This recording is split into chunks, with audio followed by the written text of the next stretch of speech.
Good evening, everybody. My name is Maria Batiola. I chair the Beacon Hill Council. Today is September 12, 2023. It's 6:34, and we're starting our community meeting. So usually what we do is we go around the room and say hi, say your name, and so on and so forth. But because there's a lot of us, we're asking you to put your names in the chat box, and if you have any affiliation, and of course your interest in today's meeting. We have three topic items. Majority of our time is going to be spent talking about safety in our community. So with that, I would like to introduce Captain Ron Brown, who is the captain for the South Precinct here. He covers, well, he'll tell you his area of coverage. But basically, our neighbors in Beacon Hill and Southeast Seattle are concerned about our safety with the shootings, home invasions, and hate crime against our Asian elders and other APIs. So what we'd like to do is we're going to do a three-part wherein we're going to ask Captain Brown to introduce himself and tell us what is the Seattle Police Department doing about the safety. And then we'll have a Q&A, questions and answers. And then we really want to explore together what is it that we can do about it. And then hopefully we'll have time that we'll be able to have the safety coordinator, Mark Solomon, give us some tips about how to protect yourself and your home. So with that, Captain Brown, may I turn it over to you? Yes, absolutely. First off, thank you for inviting me to this meeting. I'm very delighted to be here. I've been the captain of the South Precinct since late July. In fact, July 28th was the day that the unfortunate mass shooting, a mass shooting is any more than 4 or more victims. So the mass shooting at the Safeway, Rainier Beach Safeway, that was my first night on the job, so to speak. And then, of course, we've had the tragic shooting at the Rainier Hookah Lounge that occurred several weeks later. In addition to that, we've had these home invasion robberies. They're very concerning, for all of us. They're a top priority for me and my command. But let me start out with introducing myself. But before I get started on that, may I ask what kind of a time frame should I be aiming for? I don't want to take more time than is appropriate. We have set aside 45 minutes, but when the dialogue is, if the dialogue is moving well, we don't want to miss anything. We can go to an hour. Okay, fair enough. So I will give a little bit of background for myself. I have been on the Seattle Police Department for 26 years, actually 27 when Halloween rolls around. I was hired on Halloween, and my first day of field training was on April Fool's Day. So kind of started out my career back 1996, 1997. That entire time, I'm not going to bore you with all of the different roles that I've played on the department or the places that I've been assigned, but all of my roles have been in patrol, and that's been by choice. That's really where my passion is out on the streets, working with the officers that are on the streets, keeping communities safe and doing the work of law enforcement. So briefly, I have, in all honesty, not been assigned to the South Precinct. This is a first for me here. Most of my time was North Precinct and West Precinct. Most recently as an operations lieutenant in the West Precinct, which is essentially second in command to the precinct commander. The things that I brought from that experience is that was right when a lot of the hot spot emphasis was being implemented for both 12th and Jackson, Little Saigon area, and then along 3rd Avenue, Pike and Pine. So I've had a lot of experience with dealing with, areas where experiencing crimes of violence and related street crime and, quality of life disorder. that's the experience that I bring here. It's like I've said, stepping into this role, it's been quite clear that addressing gun violence and effectively addressing gun violence is the top priority for me and my command. And so that's what we've gone about to do. Let me talk a little bit about that. And I'm not going to list out the various locations, but we have looked at the data and looked at the vast experience of the officers and identified areas that we call flashpoints, areas that are more prone to a history of gun violence or even recently occurring incidents of gun violence. And then we work together both within our precinct and throughout our department, as well as with other city departments, to see what we can do to effectively address that. And let me give an example. I think this is a good example where we've had success working with other city departments. One area where we were experiencing fairly frequent nighttime gun violence was at the Atlantic City boat ramp. And what we ended up doing, to give credit where credit is due, my third watch commander, recently promoted Lieutenant Jeff Gohagen, worked with the neighbors down there, with the community down there, and approached the city parks department and said, why don't we just look at putting up a closure, a nighttime closure, putting up a barrier to prevent access from the hours of about 10 p.m. to 6 a.m. Because what's going down here, the activity is unacceptable. There's I won't say nightly, but there were frequent incidents of gun violence. And so since that has been implemented here in, I believe it was late July when that went into effect, we've seen a dramatic decline, almost an absence of gun violence in that area of the Atlantic City boat ramp.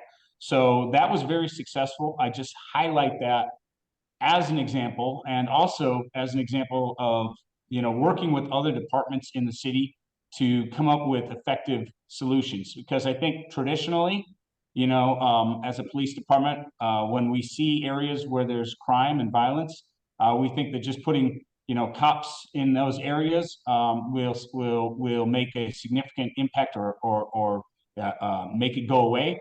And often there's more effective solutions like this, this nightly closure that can be quite effective, and we don't have to have officers out there, which we don't have the staffing to provide officers out there around the clock. So that's just one good example. That example has been replicated now recently at the Stan Sayers boat ramp because some of the gun violence and some of the other concerning behaviors that were feeding into that have been displaced to the Stan Sayers boat ramp. So I highlight those as success examples. We're going to continue to have that sort of collaborative approach, working with communities. A lot of times, our best ideas come from the communities. So we need to definitely be listening, engaging with the community in meetings such as this, because, as I often tell people, I don't know what I don't know. And I learn a whole heck of a lot more with my mouth shut than talking. So I will definitely be interested in hearing everything that everybody has to say here tonight after I'm done kind of introducing myself and talking about some of these issues. But I definitely want to hear what your thoughts are, what your concerns are, and how to address those concerns. Let me, though, while I have the floor here, I'm going to talk about some of these other concerns. I think top of mind for most people are the home invasion robberies. That's quite understandable. These are extremely troubling. So let me summarize a bit and then talk about kind of where things are at. But obviously this is an ongoing investigation, so I can't tell you everything as far as how the Seattle Police Department is progressing on this. So To my understanding, and I talk very regularly with the lead detective and the investigations bureau on the status of these investigations. There were 3 incidents that we have identified as being perpetrated by a particular group of individuals, and back in June. And then there was a break of over a month. July had no incidents whatsoever. And then they started reoccurring on August 6th. There were 10 incidents between August 6th and August 23rd. There was another break in activity, or I'm going to say break, I mean a pause in what we have identified in this trend in these related home invasion burglaries until the most recent that we believe to be connected up, and that was on September 6th. There's a couple other incidents that may or may not be connected, that they don't exactly fit the MO, but investigations are taking a look to see if those potentially have a connection. So like any time that you're identifying a crime trend, you have to look at it and analyze it and see if it fits with the other pieces. So I will update that as I get more updated information on that. But let me characterize these, because again, I think there's so much interest in this, and rightfully so, and we need to make sure that we're getting good information out there for community safety. I'm going to be very frank with you here, and this is not to be alarming at all, but what concerns me is the violence of these home invasions. You typically have between 3 and 7 individuals. They are young Black males. They are wearing masks, typically like a ski mask or something over their head, or hoodies with a mask. They are typically armed. Usually multiple subjects are potentially armed when they're entering households. There's 2 different ways that we're seeing them enter. One is that they'll intercept a resident as the resident is approaching the door, or they will simply kick down, force open the door and enter the household. Like I said, I characterized it as violent. They are just to be blunt, they have pistol whipped occupants. They have put a gun to the head of occupants. They did so to a 10-year-old, which I found very disturbing. They have even put a gun in the mouth of a resident. And so, one of the things I want to address, and I think I'm going to do so right here, is I previously mentioned the delay in reporting these incidents. And I think this is a good time to characterize that delay is not caused by our 911 center. If someone calls 911 and they don't speak English, there is a language line that very quickly will determine the language spoken and connect that person up with an emergency dispatcher that will relay the information with very little delay. We're talking moments of delay. We're not talking minutes. We're talking, less than a minute, probably. I don't know exactly on a case by case, but it's a very short delay. But I did mention a delay when I was talking about these incidents previously, and what has been causing that delay. I think first I characterized here how violent these home invasion robberies are, and I think one of the causes of the delay is that the victims, once the suspects have left, this is a very traumatic incident. They quite often take some time to regain their bearings because of what they've just been through. So I believe that that's one of the causes of the delay, is that people are so shaken up that it's not, they don't have their wits about them necessarily to dial 911 right away. Another factor which has been highlighted is indeed that almost all of the victims of these incidents have been households where English is simply not spoken, or it's spoken as a second language. And so there may be unfamiliarity, with 911. There may be unfamiliarity or an assumption that 911 is not going to be able to be receptive to someone who doesn't speak English. So we definitely need to make sure that we're communicating that out to these households that don't speak English as a language, or that don't have um, a good basis in English. That that is the route to go to call 911. Another reason for the delays is that and I'm not going to say how many, but in at least several of these cases, the victims have been contacting a family member, typically, like for example, an adult child of the victims, that then facilitates contacting 911 on their behalf, or encourages them to call 911. So the delays have not been caused by by the communications center. It's been caused because the call hasn't been made until, in some cases, 10 or 15 minutes after the home invasion robbery has occurred. But let's go back to talking about these home invasion robberies. I talked about, how many of them have happened that we've connected up. Obviously, there's concern that there may be other incidents that have occurred that may not have even been reported to us. We are aware that there are some that may have occurred not within our jurisdiction, but within, for example, I believe Kent has had incidents that was made aware to me.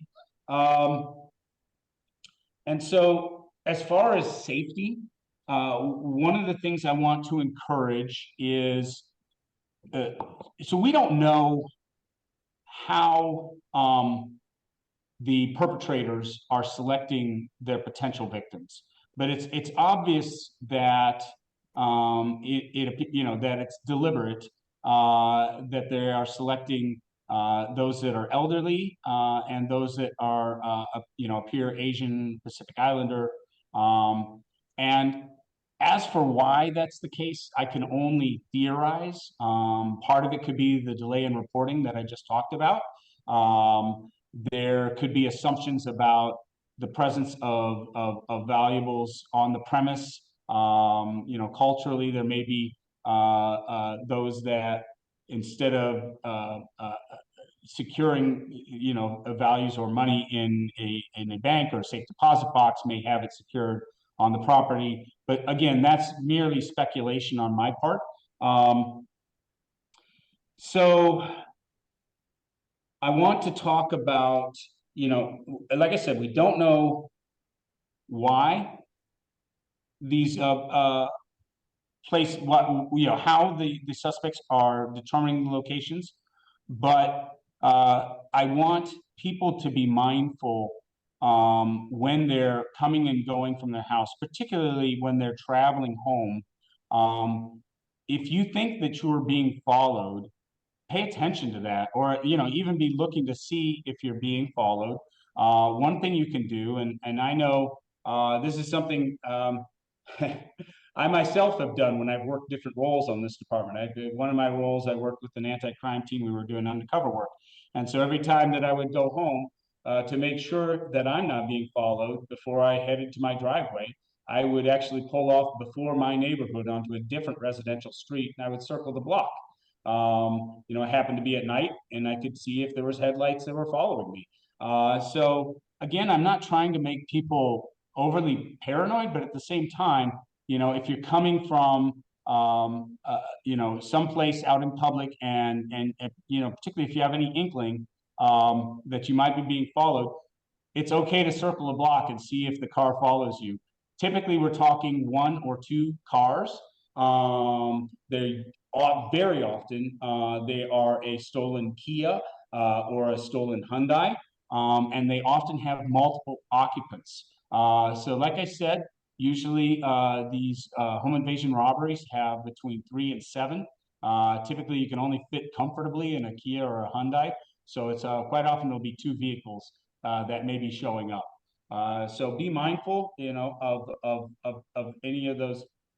If you're being followed by a vehicle with multiple occupants, it's okay to err on the side of safety and call 911.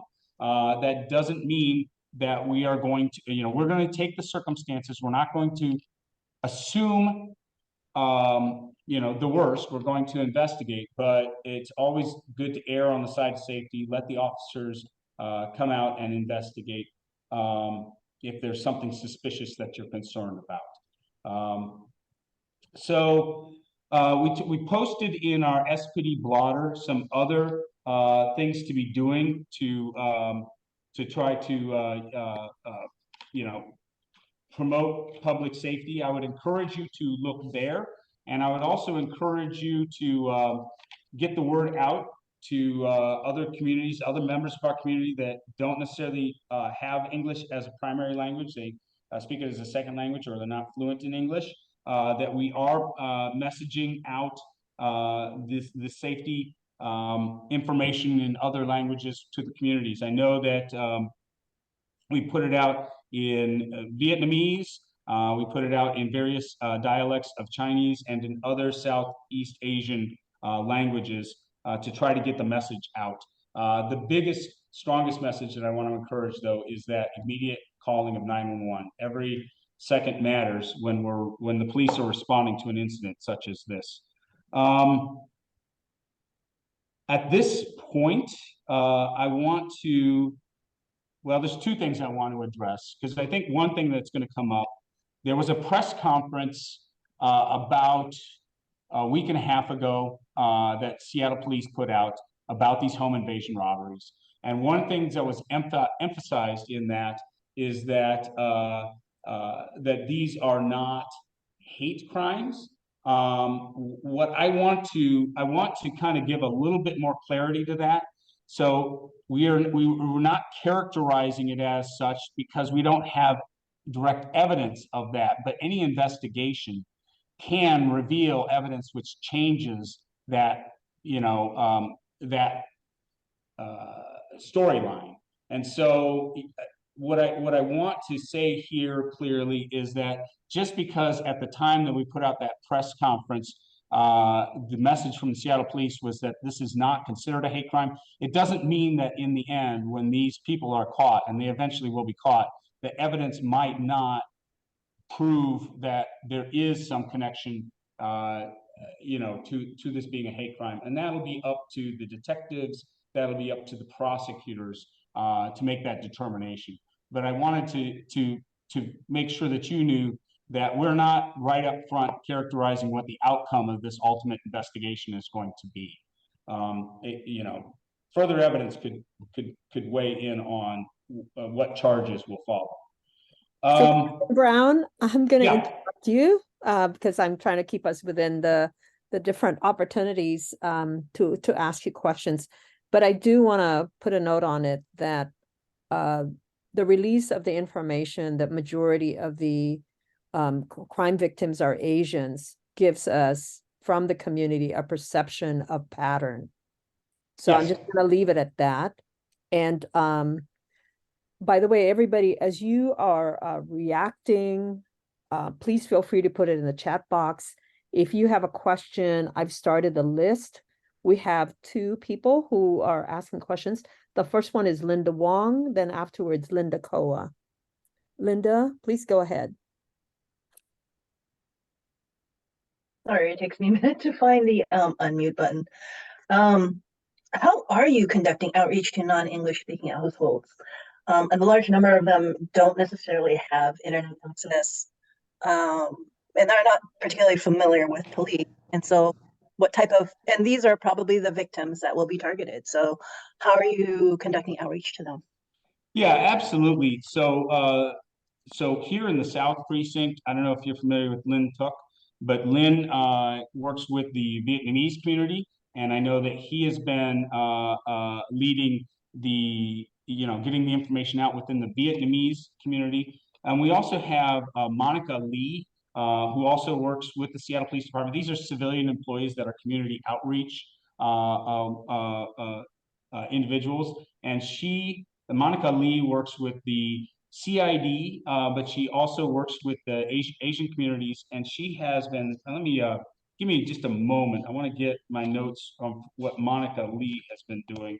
Oh yes. So Monica Lee she's the CID public safety liaison, She's been reaching out through the Chinese Information Service Center to a number of their clients to get this information out. She's also worked with the CID Small Business Relief Team. A number of the employees in the CID of these small businesses reside in the South End. So those are means that have been getting this information out. And I believe that a number of local, ethnic periodicals, newspapers and such have been pushing out this information, as well as online news sources. That's what I've been hearing from both Monica Lee and Lynn Tuck. And I'm going to pause for a second there to see if Mark Solomon, did you want to add anything to that one? Okay, thanks, Cap. I believe that Monica also has reached out to ACRS. I'm not sure about REWA, but we can double those efforts. I know that Lynn's gotten information to the Vietnamese newspapers. So our basic message is, we're going to get the information out there in as many ways as possible, re-emphasizing to folks about safety and security. I can touch on that later. But through any means that we have to let people know about the language line, how to access it. We have a lot of safety information that's printed in multiple languages other than English in terms of RAC cards. So again, there's multiple ways that we're trying to get the message out about safety and especially about reporting. Mark, would you please put in the chat box the link to those materials that you've talked about on the blog, that Captain talked about on the blog? The other thing is I want to recognize quite a number of community leaders. Betty Luke, who is a longtime director for the Organization for Chinese Americans, and Tanya Wu, who led the safety walks in Chinatown. So I think if you put the materials in the chat box, I know we collaborate with other civil rights organizations like Japanese American Citizens League and FAPAGAO, Filipino American. So if you can send us a package, we'll do the old family style. I also know there's a large list that the Filipino community has that they can send out. So if anybody else wants to help in getting the word out, if you can put it on the chat box, that would really be helpful. And my sense is for us, our neighbors, if you are on any social media, you know how it's geographically driven, next door neighbor and all of that. Can you please put it in there so we can contact you? Put in your email, because those are fairly closed neighborhood circles, but it'll be helpful to get the word out. So I'm going to move to Linda Koa, K-O-A. And I'm under the weather, so, oops. By the way, while you're getting your sound fixed, we have a couple of people who are on phone. It would be great if we can put their names on there. Sorry about that echo. Yes, so I have got several neighbors who are very, very elderly, and they're very afraid. They've, some word has gotten out to them about, these home invasions, and they're really scared. They're afraid to walk to their mailboxes, even getting their newspapers. One person had asked me if I could buy them mace, as an example. What do you suggest that we do to help our elderly people and our neighbors? Well, the first thing I would say is that, neighborhood block watches can be very effective in these. Now, these incidents are occurring at various times of the night, morning, afternoon, evening. So being aware, being mindful, obviously if there is a door being forced open, it makes quite a bit of noise. And so having, attentive neighbors and calling, if you see something suspicious, call 911, but also communicating. I understand, the first part of your question was talking about the fear and concern that these elderly community members are feeling. Again, I would say that, encouraging awareness of their surroundings, when they're coming or going, don't hesitate to call 911. Make sure that we're, again, emphasizing that that's the appropriate way to respond and get police out there quickly if they do sense that there is a problem or after something has occurred. Just again, just that awareness of your surroundings, I'd say is going to be very critical.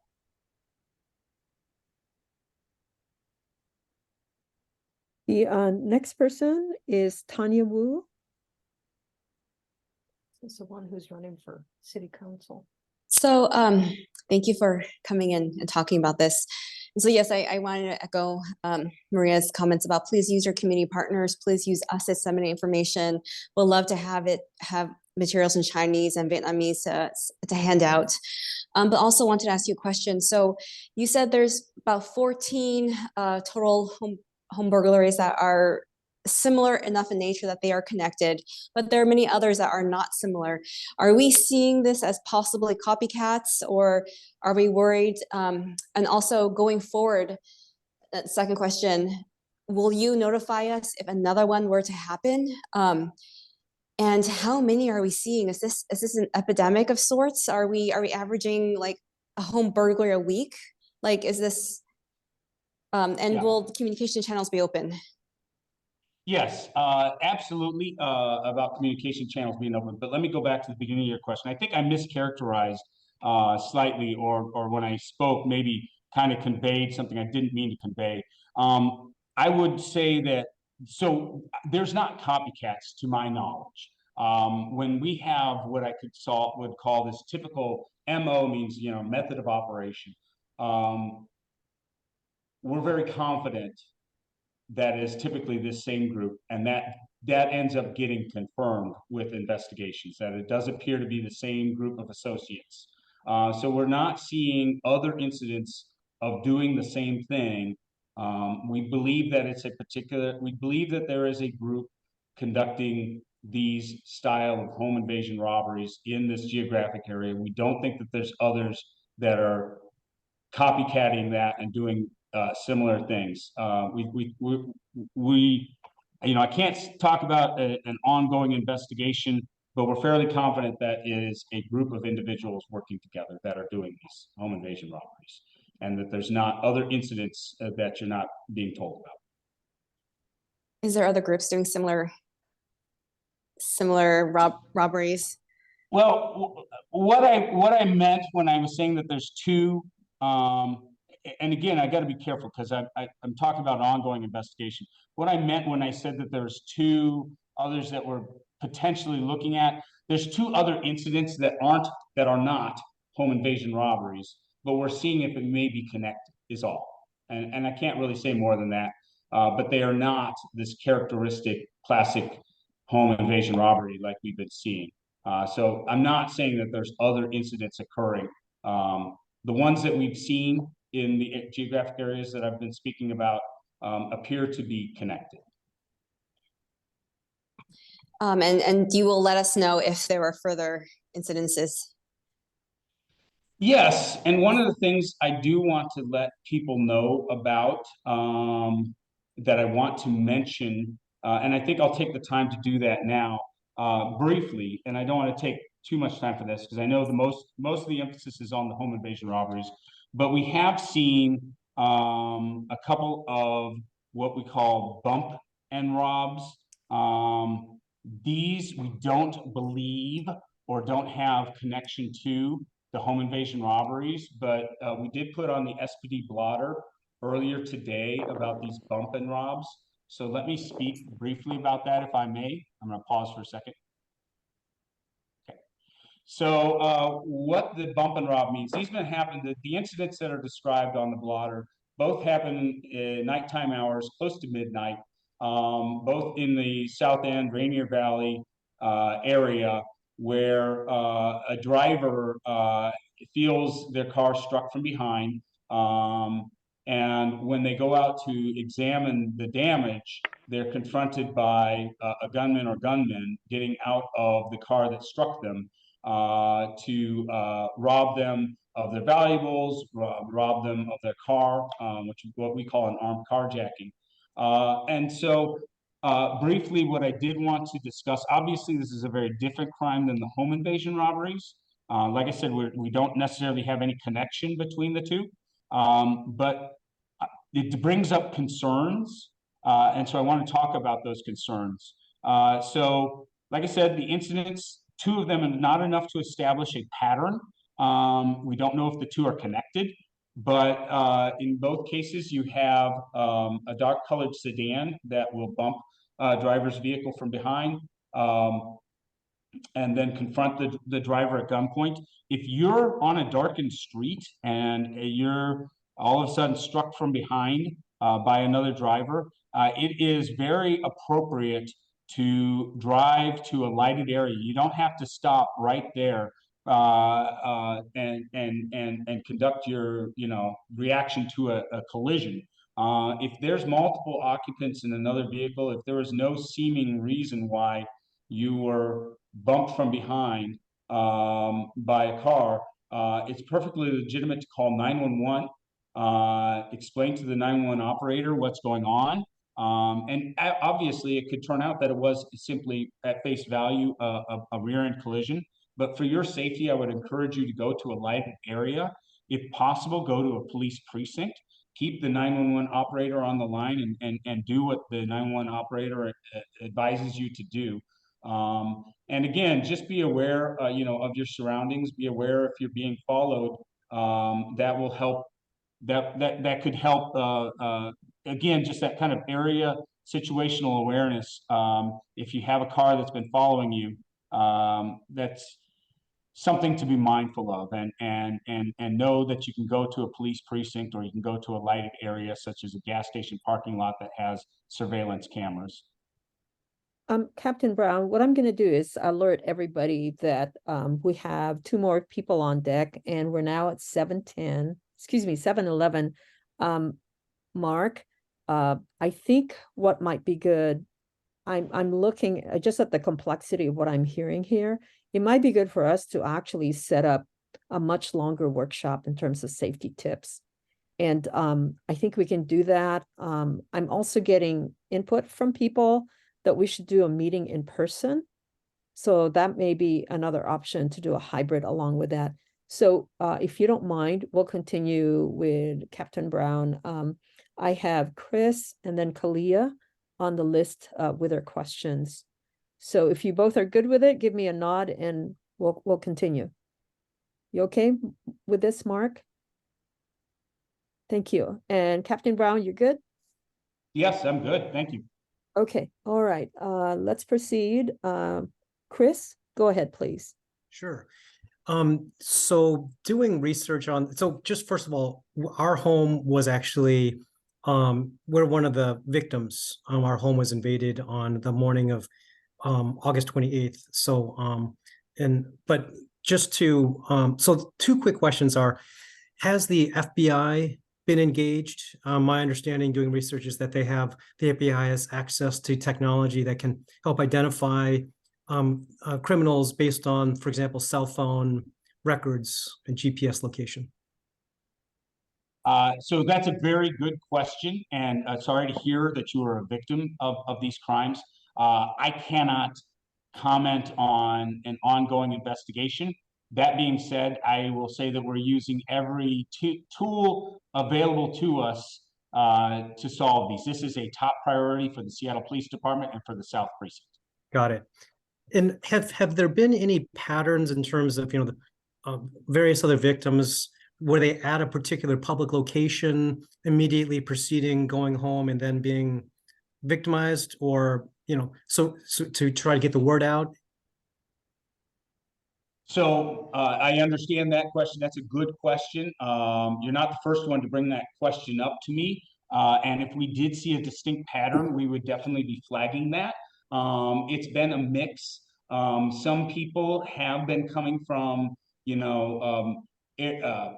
conducting their personal business But let me just say, to answer that with a little bit more depth, in the past, and I'm not talking about these incidents, in the past, we've seen, for example, maybe, and I'm talking about other parts of the city, not talking again about this, where folks have been followed home, say from, for example, a casino. I'm actually thinking of a previous series of investigations that I was aware of.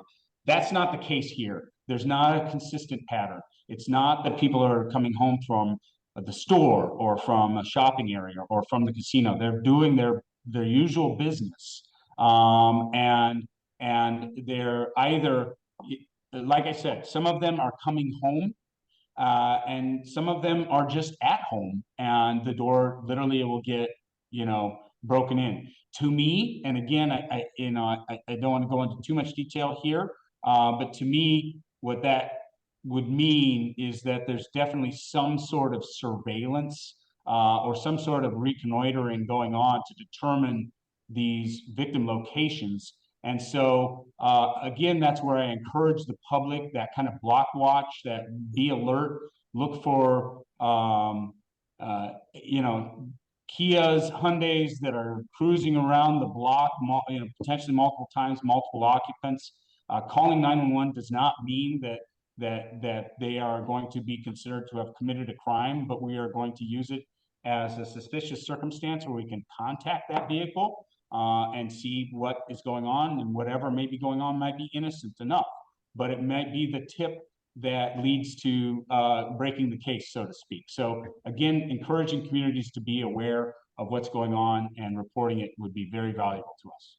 Right. And on that last point that you just made, Captain Brown, to what extent do you think it could help to have individual citizens, homeowners, place additional video surveillance monitors around their properties as part of that surveillance effort?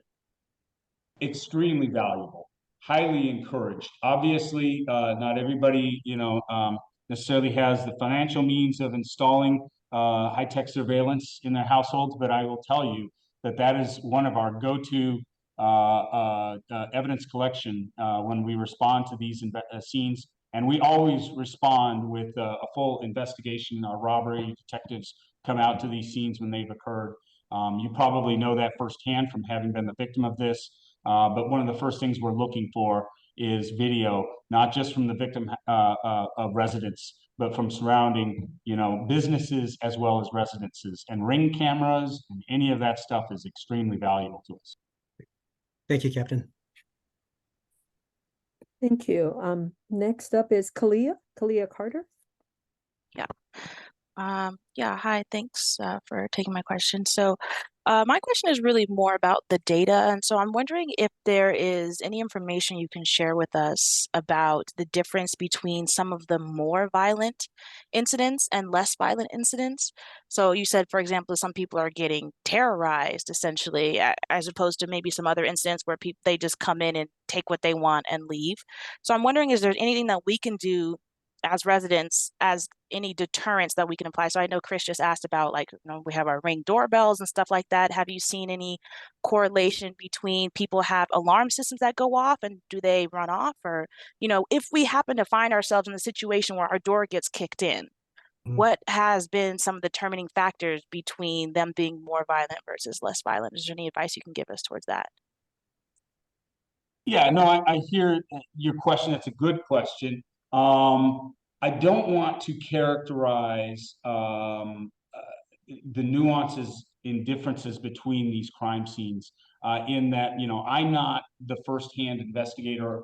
I'm going off of the information that's being provided to me by the primary detective and detectives on these cases.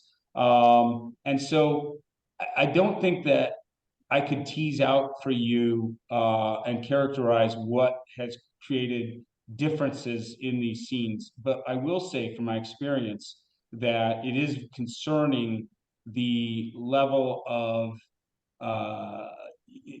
it's concerning the level of aggression that has typically been shown in these home invasion robberies. I pointed out some instances of stuff that I was made aware of when I read about these investigations, but I can't kind of dive down into providing, what maybe caused one outcome at one place as opposed to a different outcome at another. I don't have that level of detail. I'm sorry. And the second part of my question is what, if anything, we could do if we find ourselves in that situation to possibly make it not worst case scenario? Yeah, absolutely. What I would encourage is when confronted with this situation, which is a very alarming and disturbing situation to be in, be cooperative. And I'm not aware of circumstances where people have been anything less than cooperative.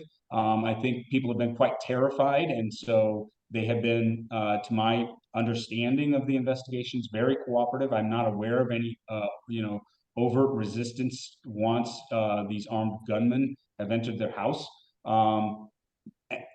So, but I would say that, cooperate with whatever the demands are. And then as soon as the suspects have departed, call 911 as quickly as possible thereafter. The only thing I would add to that is having, a surveillance like a Ring camera in advance is going to be very beneficial for the evidence gathering, like I talked about earlier. Thank you. I have a couple of questions that I've got, I received the last couple of days. The first one is, are these home invasions gang related? I cannot speak to any ongoing investigation. I couldn't say one way or the other. That's, the investigators are looking into this. And I can't comment on an ongoing investigation. The second is, there's interest in having the information on how to keep yourself safe published, as we have many language newspapers, and that's also material we can pass around, to other folks. Mark, I'm seeing a big response. Is that part of your budget? I just wanted to put in I think I put it in the chat, there's a link to the prevention material on the SPD website. At the top of that page, you can actually click to select what language you want. We have 14 languages other than English in which that material is provided. And I also just wanted to point out that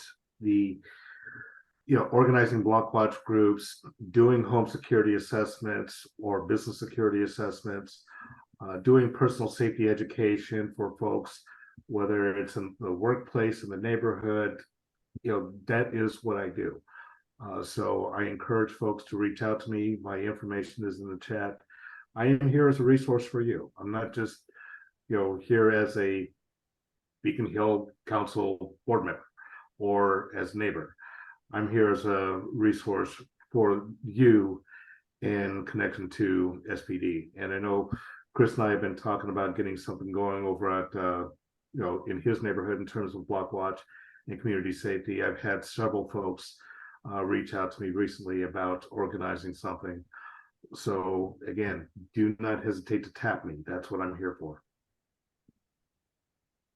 And if we want to do a special, I guess you want to say a special session where we just, where the council promotes or sponsors just a safety meeting, we can definitely do that. I so appreciate it, Mark. Captain Brown, the idea about publicizing in API language newspapers, as well as other people of color newspapers, has been getting some traction because people want to be able to disseminate the information, and those language newspapers actually get passed around considerably. So it isn't like a one-on-one. That may be a good investment if you can please take a look into that, because I think that's something that people can hold on to. Not everybody's web-based or online-based, and particularly our elders. So whatever our connectors, our young people, their grandkids and children can do to help, that would be most appreciated.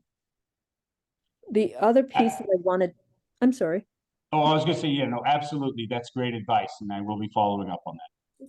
And then the other question that came up, there are some people who can't make it tonight because of conflicts and meetings, but they brought up about the youth programs that have been in place before that they're thinking that we should probably keep them busy, keep them directed. Have you received any kind of input along those lines? And if not, we'll definitely ask those folks to connect with you. Yes, I definitely want to encourage that we have activities, positive activities for youth, community youth to be involved in. And I highlighted at a Rainier Beach, it was a Rainier Beach in-person meeting, an incident that was concerning and actually disturbing to me. And it was regarding an arrest that had recently been made, unrelated, by the way. I want to make clear, this is unrelated to any of these crimes we've been talking about tonight. But there was four juveniles, young juveniles, in a stolen car. Other factors I'm not going to get into discussing here, but what stuck out in my mind was an 11-year-old that was arrested in that instance. And the 11-year-old, there was an indicated gang affiliation with what I consider a violent gang in this area and the surrounding communities, and as well as some of the surrounding cities. And what struck out to me was that the 11-year-old's mother and father came here to the South Precinct, where the officers that had arrested him, handed him over to them, because the offense was not such one that the youth service center would accept him. So he had to be released to his parents.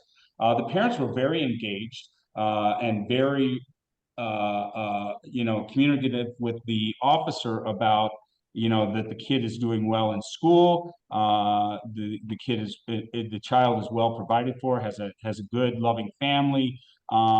It's not a story of woe. The child has so much opportunity afforded to them, and yet the allure of this kind of this gang lifestyle is such that it's pulled this, potentially pulling this 11-year-old in. And I found that alarming, because quite often we'll hear the storyline that people turn to, for example, to a gang out of desperation because they have nothing to lose. And it appears that this child, who's even engaged, by the way, in extracurricular sports and doing well at that, and yet here they were with these other known gang members engaged in criminal activity. And so the reason I brought that up in that meeting is, we as a community, we need to come out with ways to overcome this allure and get these kids to make sure that, that we're helping them stay on the right path and not get pulled into these criminal ventures. I'm looking around, it's 7:28. I'm looking around the room to see if there's any other questions or comments. Everybody, I really encourage you to put it in the chat box, simply because what we're going to do in terms of follow-up items is that we're going to go through these suggestions for those of you who want to keep engaged. For those of you who have ideas that you want us to relay to Captain Brown, and then of course from Captain Brown to get a response from some of our suggestions. And if we may, last year, your predecessor, we used to have the captains come give us an update every other month. But I think it'll be good to bring you in this coming month. And then, of course, to schedule a safety training with Mark. Other than that, I'm trying to think what else I might have missed during this exchange. Well, I certainly appreciate your being blunt. We know that you're new. And one final question is, our understanding is that you're understaffed. How are you managing with that?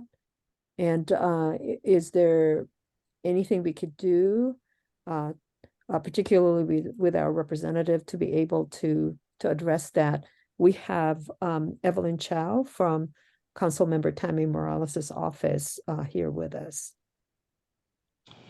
Yeah, I will talk about the staffing. Staffing is absolutely a challenge, but you know, we do the best we can with what we've got, and we're not going to you know, use that as a how do I want to say? We keep a positive attitude.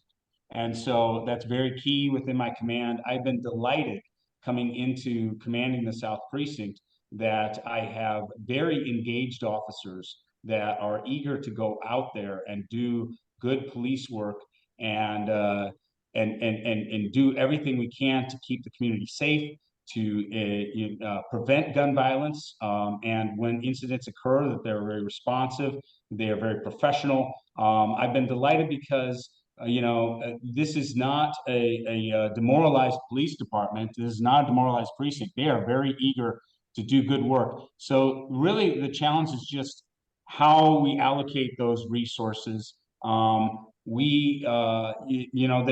There is quite a bit of augmentation involved in getting our staffing up to what we consider minimum safe staffing. But we have been able to do that with augmentation, so that we are what we consider our minimum safe staffing numbers. And we make sure that when we're deploying, when we're not on a call, that we are out patrolling and visible in these, what I called earlier, I talked about kind of flashpoint or hotspot areas that have been known to have gun violence.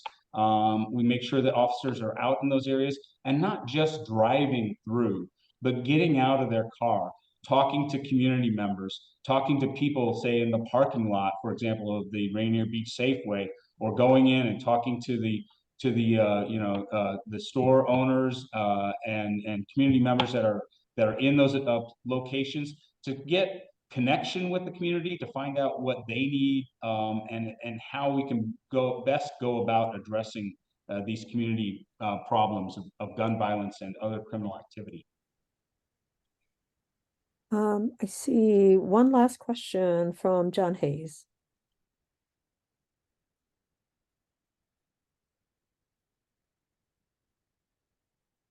John? Do you want to ask your question and unmute yourself?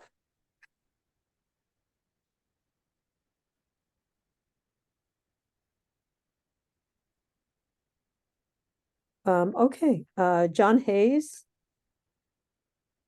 Well, last call. Okay, can you hear me now? Yes. Maria, okay. Hey, Rob, excellent job with all of what you're doing. The one thing I was wondering about personally is, have any of the intruders mocked the individuals that they are robbing or they are assaulting? Meaning, I guess I'm kind of asking, are they aware that that the homes that they are going into and who's living there? Yes, that's a very good question. And what I will say, you've heard me say this before. I say this when I have to say this. This is an ongoing investigation. And although I believe about a week and a half ago, I'm being a little repetitive here, I'm saying what I can say. About a week and a half ago, the Seattle Police Department said that that these are not considered hate crimes. That was based on the evidence that we had at the time. And obviously that can change. And so as this investigation progresses, and as we get these folks into custody, they may very well be, depending on the facts that are gathered, depending on the type of evidence that you're potentially talking about. If that comes to light, then this may very well ultimately be charged as a hate crime. I can't say anything more than that, but that's where we're at right now. Appreciate you. Thank you. Thank you. All right, everybody. Let's show some appreciation to Captain Brown and to Mark Solomon, who's our safety officer, and definitely we'll continue this dialogue. So thank you so much. So appreciate your coming on such short notice. And I understand that you're also at other meetings. We, next time, we want to pay attention to some of the, there are other questions that have come in with regards to the encampments in some of our wooded areas, okay? All right, everybody, let's take a quick breath because we're going to shift over to something positive also in our neighborhood, which is honoring our community. So we're about 10 minutes late, which is okay, because the new development in Beacon Hill that we received notice, they were not able to confirm they're coming. So we'll just take that pocket. I just want to check in to see if our four culture partners are here. Dr. Emily Lawson, the intern that they provided, Rosa Woolsey, and the advisor from University of Washington, Holly. So I'm just checking my. Yeah, we're here, Maria. Thank Oh, you. perfect. And Holly Taylor. Rosa, would you like me to co-host you so you can run your presentation? Yes, that would be great. Thank you. Can I just give a little introduction for you?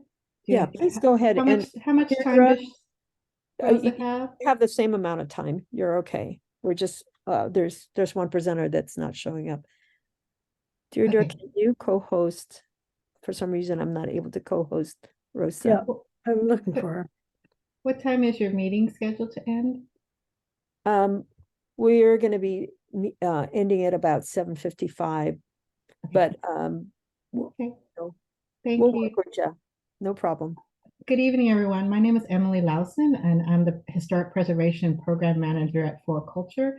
And we were honored to be able to sponsor our annual Equity and Historic Preservation internship with the Beacon Hill Council. Actually, it's our first time having an undergraduate intern. We usually have a graduate student intern. And I want to introduce you to Rosa Woolsey, who just graduated from Whitman College in Walla Walla with a Bachelor of Arts in anthropology. Oh my goodness. And a minor in religious studies. And she did her senior thesis on Cambodian American identity and religion in Seattle area.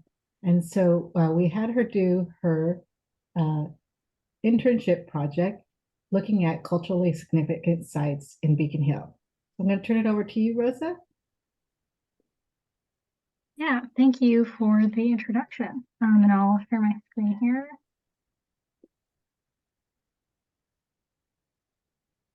All right, can everybody see that okay? Hear me okay? Okay, sounds great. Well, okay, awesome. Yeah, my name is Rosa Woolsey. I have been interning this summer with For Culture and their Beyond Integrity program as an intern with their Equity and Historic Preservation group. And I have been working on a project this summer on culturally significant places on Beacon Hill. So I'm really excited to share the culmination of that work with you today. So this has been a 10-week long project that I've carried out with y'all here at the Beacon Hill Council. And I've been working with Maria, who has introduced me to almost all the folks that I spoke with who made this project possible, as well as Holly Taylor, who is an affiliate faculty member with UW's College of Built Environments. So because of the lack of research that has been done in Mid and South Beacon Hill, this project is specific to those particular areas. There are some sites in North Beacon Hill that are included, but majority of the sites focus on Mid and South Beacon Hill. So essentially this project has been like an ethnographic spin on a traditional preservation survey. So instead of looking at the fine print on plat maps or on property records, we wanted to hear from neighbors what they think of their own neighborhood and what places they consider to be important to preserve. And so the final report that I have put together alongside this presentation reviews 11 Beacon Hill sites and is supported by interviews that I conducted with neighbors.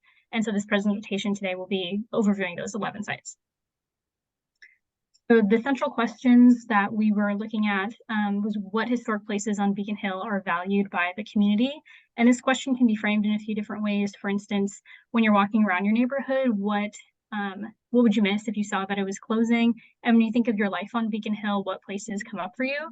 So we wanted to learn about why people value those places, as well as what past work has been done in Beacon Hill to document those historic places. So these are just a few of the individuals that I spoke with that I'll speak more about later. So just to give some context on what landmarks already exist in Beacon Hill, these are a list of the current Seattle landmarks and National Register sites on Beacon Hill.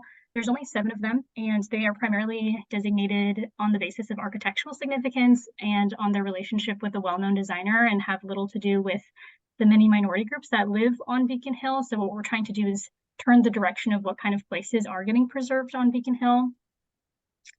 And now to transition into the work that I did for this project and its parameters. The geographic boundaries that we set for the neighborhood are I-90 to the north, I-5 to the west, Rainier Avenue, and Martin Luther King Jr. Way south to the east, and Carkey Drive south to the south.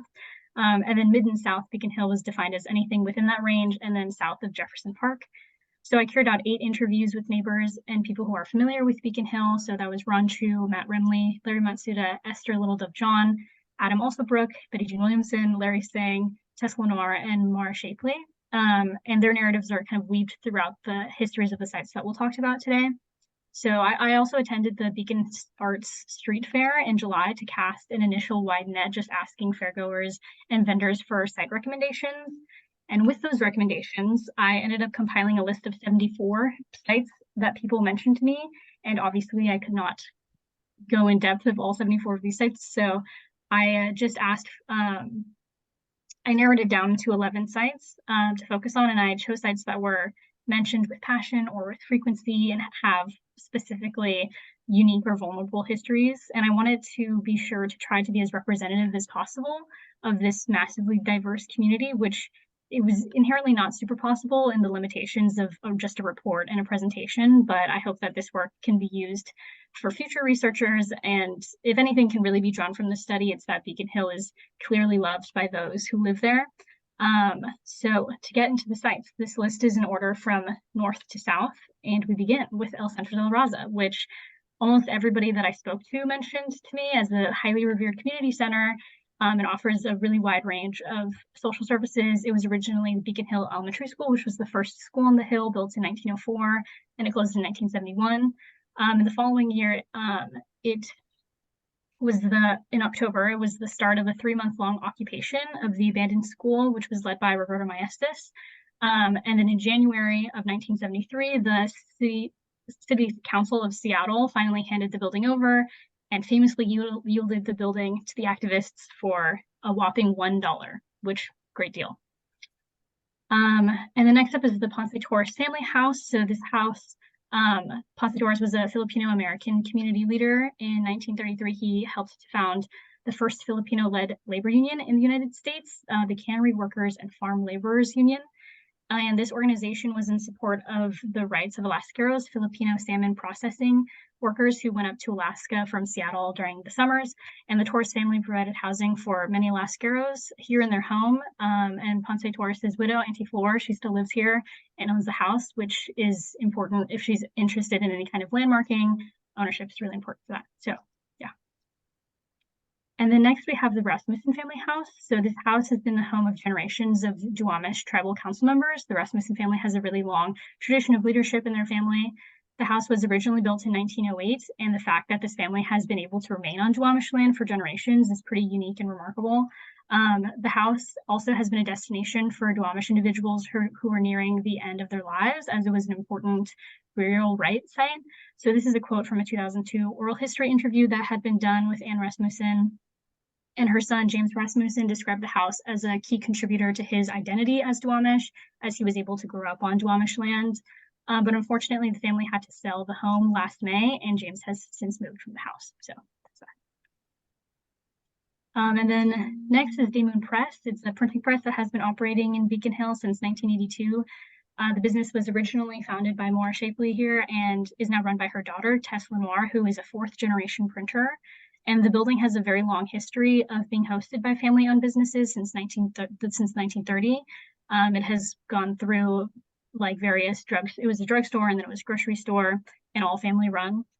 And it's one of the only businesses on this quiet block just north of Jefferson Park, but just south of the busier business district in North Beacon Hill. And it's remained afloat for so long, partially because the family owns the building. So that, as we've mentioned before, is an important part of this. And next is Jefferson Park. Everybody loves Jefferson Park. So it's a 52.4 acre park. It's the central park on Beacon Hill, both geographically speaking and also metaphorically speaking, as it's used by many of the different communities that live on Beacon Hill. The Jefferson Park Golf Course was the first municipal golf course in Seattle. It opened in 1915. And of course, right now, the Beacon Hill Council is leading an effort to get the clubhouse named after Bill Wright. The Seattle Samoan Cricket League also uses Jefferson Park. They formed in 1986, and it's a really important opportunity for cultural teaching and learning amongst the Samoan American community. And then there's also the Japanese American picnics. So before World War II, the Japanese language school hosted annual picnics in Jefferson Park, which were highly attended and valued because of the dense and vibrant population that was in Japantown. But then, of course, after World War II, the Japanese community was scattered in the Seattle area, and Jefferson Park picnics were then disbanded. And next up, we have Wat Thammatakaram. So this is the oldest Cambodian Buddhist temple in Washington State. It's colloquially known as Wat Jah, meaning Old Temple in Khmer. It was originally purchased by a group of Khmer refugees that lived in Holly Park in 1982. It is also the temple that my family has been attending for the last 25 years. So it was a sweet coincidence that it also fell into this focus area. And so this is Larry saying here. He used to be the president of the board that oversees the operation of the temple. He is also my uncle, so I conducted an oral history with him to learn about the history of the temple, because it's not really documented anywhere else other than in his brain. But now I got it. And so the Wat primarily serves the Cambodian diaspora, and it's especially important in Khmer culture. And this is a quote from Kevin Ring, a Khmer American from White Center, who described the Wat as a place to be with your people, a place of belonging and home. And my uncle was telling me that there are hopes to build a Cambodian community center here in the future, so stay tuned for that. Next, we have St. George Catholic Church. So this parish started actually in Georgetown in 1903 and then moved to Beacon Hill in 1952.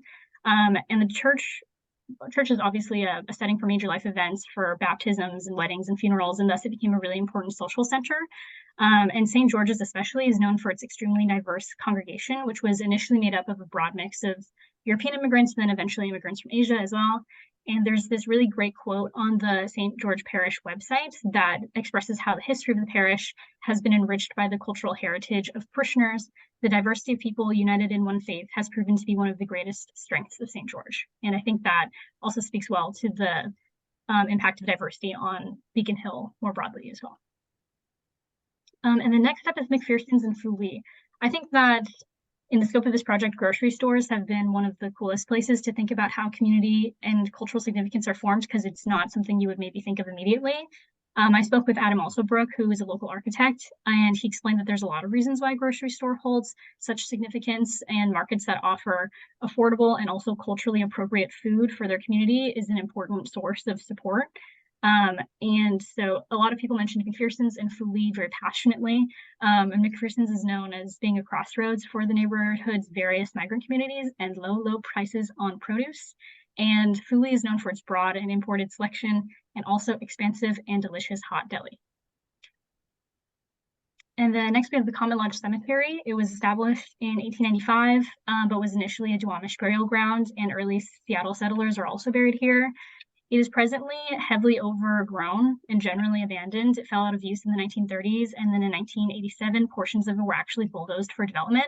So 11 houses were built on the site, and as a defense for this development, its history as a cemetery was just denied. And some attention has been directed to this site over the years, but its maintenance is inconsistent, as it's generally dependent on neighbors advocating for the site, and then people forget about it, and then they care about it again, and then they forget about it again. So it kind of ebbs and flows. And then last, we have the African American Academy. It was constructed in 2000. It was designed by one of the first African American architects in Seattle, Mel Streeter. It was one of his last designs. And the school is unique in that it was designed specifically for Black students, and its curriculum is based in African American cultural principles and heritage. And after 2 decades, the school never really quite reached its full vision as a model for serving Black students. And in 2009, the school was closed. But today the building is used by Rising Star Elementary School, and their sign hangs below the original African American Academy sign. So those are all the sites. And generally, in assessing cultural significance in a historic preservation context, I learned that it's really important to include community voices, and that there is a wealth of community voices available that showcase the culture of Beacon Hill that it still exists in the people that live there. And so it's really important for us to continue to be diligent about carrying out work like this, oral history work, to capture these stories before they're pushed out of the community or lost to time. So for me personally, it was really important to interview my uncle and get the history of the temple documented. And some other ideas for moving forward are that neighbors could partner with For Culture and Beyond Integrity to add featured sites to the Washington State Historic Resource Inventory. We could work with UW College's Built Environments to document more of these Beacon Hill sites. I do have a spreadsheet that has 74 of them on it. And we could also collaborate with Historic Seattle to offer neighborhood workshops to learn about what the landmark nomination process really is and how it works. So there's a lot of potential next steps for this work. So yeah, that's my presentation. Thank you for the time in today's meeting. This is my contact for any further conversation or questions. And the full report, which I am in the final edits of now, will be coming soon to For Culture's Beyond Integrity website. So that's what I got. Hi, Rosa, can you take it down? I'm wondering if I bet you some of our community members might have questions. Sure. Number one, impressive speech, speed of your speech. Yeah, thank you. You're just clapping. We're clapping for you. And also just to get the conversation started, what was your benchmark in terms of how old the property had to be? That is a good question. Well, I believe what I learned with traditional preservation is that it has to be at least 50 years old. Like you saw, for instance, the African American Academy was built in 2000, so it wouldn't quite reach for that mark yet. I think it kind of just depends on what the history of the site is. We're not necessarily trying to stick with that 50-year rule and trying to move away from traditional preservation practices that might be limiting to the kinds of sites that can be documented. So it's really more dependent on the site and how people feel about it rather than the specific age of it. And also the goal isn't necessarily like we need to get all of these sites landmarked and preserved in that way, because landmarking isn't the best option for every site. And it can be better preserved in other ways potentially, but yeah. So there's Barb Patel. You have a question? So Barb puts on the chat box, what about Benefit Park? Yeah, I have Benefit Park in my longer spreadsheet. I think that it technically fell slightly outside of the boundary, but also the boundary is arbitrary. So if we wanted to include more information about it, we absolutely could. And if someone has some anecdotes they'd like to share with me about Benefit Park, I would love to put that into the documentation that we have. So Barb, if you can provide your information, that'll be great. So Benefit Park is considered part of South Beacon Hill, and Jerry Chambers is one of our tree stewards down there. So she knows the area very, very well. Holly, Emily, do you have any comments? This is kind of like a nice counterbalance to the topic before you. So it's so appreciated. Comments from folks? Go ahead, please. We have a little bit of time. And then I know Mark also wants to give an update on the Jefferson Golf Course renaming. So Emily or Holly? Oh, Deirdre. So this is Deirdre. I have a comment, or just a question rather. Rosa, we loved your PowerPoint. Would it be possible for us to share that on our website?